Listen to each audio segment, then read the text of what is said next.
July 15th, day after service.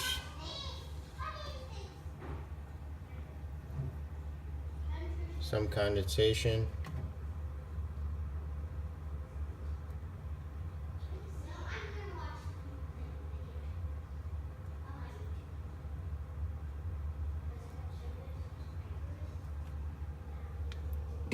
Some condensation on the wall.